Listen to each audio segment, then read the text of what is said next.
Come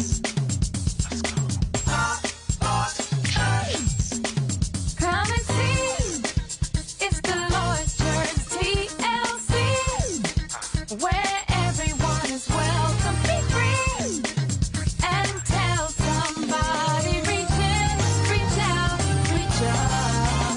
Come and see, it's the Lord's Church TLC, where miracles happen. Be free and tell somebody. Reach in, reach out, reach up. Come and see at TLC. We'll all be free. It's the Lord's Church. It's the Lord's Church. Come and see at TLC. We'll be free. It's the Lord's Church. Lord's Church. Worship Center.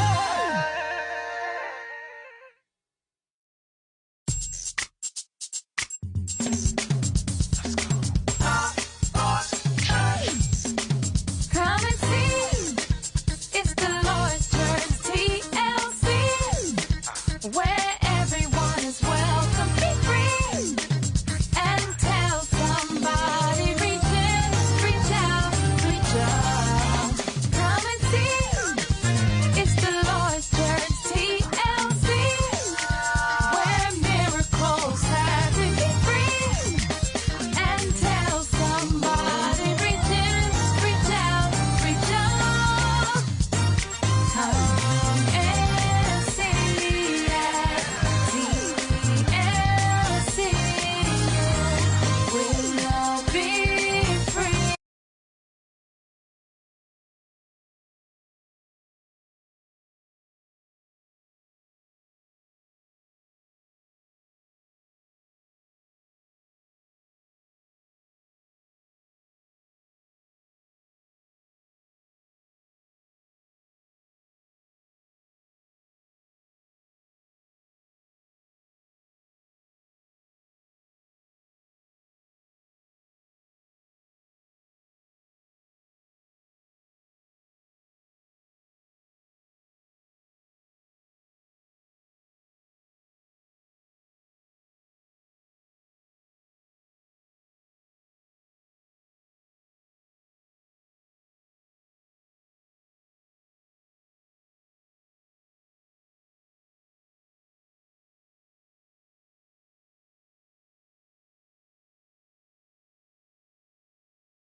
For what I want in the future. So, what we're going to be sharing with you tonight is some financial concepts that are going to be really valuable. Even when you're going to buy a car, when you're going to buy big ticket items and things like that. Even when you go to invest money, you'll understand the proper places to invest your money.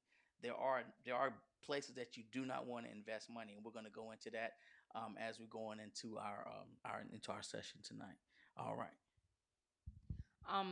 One of the things we will want to do foundationally, we have kingdom financial scriptural references. One being First Timothy 5 and 8, which states, "Anyone who does not provide for their relatives and especially for their own household, has denied the faith and is worse than an unbeliever. How many believe that tonight?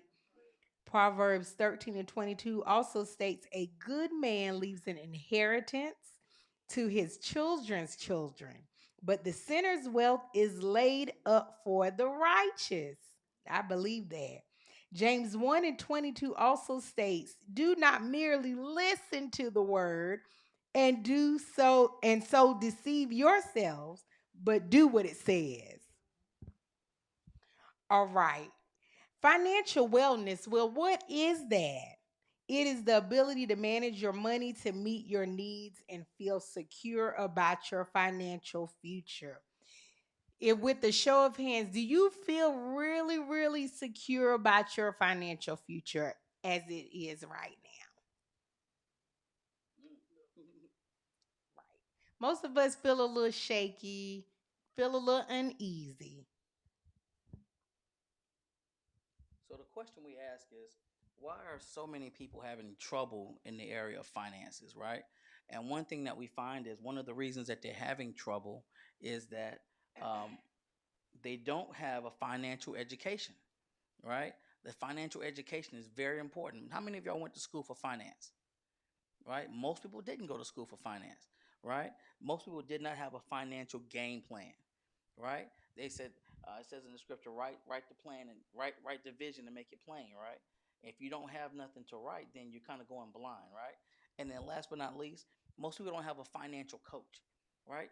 And we've been blessed to be in business well over 20 years. I've been a part of a family business for over 30 years. That we're licensed, certified financial coaches, and we're able to help people in those areas, right? There's also a scripture that says, my people are destroyed and lost because of the lack of knowledge, but not only because of the lack of knowledge, but also because people reject knowledge. And they stop there. But my dad always taught me, you go further. And because you rejected the knowledge, I'm going to reject your generation. I'm going to reject your family.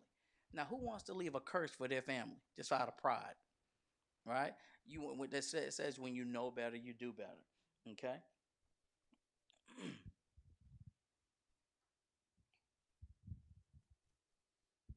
So, what are the seven generations called? So, we want to talk about the seven generations because I'm going to lead you somewhere with that. We have the greatest generation, which were people who were born from 1901 to 1927. Then you have Generation X, born 1965 to 1980. Then you have the millennial generation or Generation Y, 1981 to 1996. Generation Z or iGen. I'm sorry, I missed the baby boomers, but they come before the Generation X, born 1997 to 2010. Then you have the Generation Alpha, which be DJs and Divine's generation 2010 to 2024. So, with that, here are some statistical data that's very important with those generations. We have only 23% of Americans are debt free.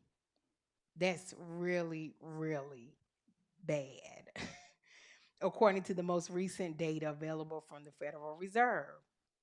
Then you have Generation X, which is my generation. We have the most debt. And I would say we probably would attribute that to most of us. Well, thank God I was fortunate to have a scholarship, but most of us had student loans. And so when you do that, once you graduate, you're bombarded with, oh, you can get these credit cards. And you just go ahead and rush out and get those credit cards. But they don't tell you about that financial game plan, how what you need to do to pay them off as soon as you borrow the money. Then another good statistical data, a good credit score is considered between 670 and 739. That's a good credit score. So think about this when it comes to investing, right? The scary part about it is 25% of American workers have less than $10,000 in their savings or retirement. That's a scary thought, right? And so nearly 60% of Americans say that they are worried more about running out of money in retirement than they are even worrying about dying. They're more worried about living in debt than they are even about leaving this world. That's a scary thought, right? And then you find that most people, nearly half of Americans, have no life insurance coverage at all, right? That means if something were to happen to them, they leave the burden of whatever they leave behind to their loved ones, to their friends, their families, and loved ones, and their children, right? Over 100 million households have no life insurance coverage at all or have less than what they actually need. So that means you're underinsured. That's almost as bad as not having it, right? There's a saying that says, it's better to have it and not need it than to need it and not have it, right? And then debt. Debt is one of the biggest cancers in society today. The average American has close to $100,000 in consumer debt, including your credit cards, personal loans, auto mortgage loans, and your student debt. 42% of Americans, adults, say that they've gone deeper into debt since the pandemic. Now, we're 5 years removed. Well, the pandemic is still here. Y'all know that, right? The COVID and all that stuff is still here. But 2020 was a rough year for a lot of people. We're 5 years removed from that. And I don't think it's gotten any better. It might have gotten a little worse, right? And then you look at incomes in America now. About 6 in 10 Americans would have a difficulty paying $1,000 emergency. That means, listen, if I run over a nail and I get a couple of flat tires, we gonna be in bad shape, right? And then you look at it, and they say 64% of workers are living paycheck to paycheck. That means, listen, I'm barely making it from here to here, and that kind of tells a story about why a lot of people don't invest money, don't put money aside, because living paycheck to paycheck, every dime you bring in it's accounted for, right? One thing we realize in life today, people don't plan to fail, but they do fail to plan, right? That's part of what we talked about earlier, writing that vision and making it plain. If you look at you in the middle of that circle there, everything, the money, all your, it's on you. The debts and all the stuff is coming out of your pocket, the 401k, the mortgage, the credit cards, all this stuff. What we believe in having is what's called a financial needs analysis. It's a portfolio or a GPS. How many of y'all are from out of town, right? Or have lived out of town. If you were trying to go to another state and didn't have your phone or your GPS, you'd probably take a little while to get there, right? If you didn't have your GPS. What we believe in showing people how to do is have a blueprint, a financial GPS, a financial needs analysis, if you will, to be able to help you go from point A to point B. That's writing that vision and making it plain. All right. All right. So, what should my financial plan include? We don't like to talk about a budget. All right. What does a budget include? A budget include your housing, your utilities, your transportation, food, travel, childcare, debt repayment, life insurance, a will or trust, savings, 401k, Roth IRA investments. So, with the show of hands, most households have more than one person in the household that contributes to the income of the household.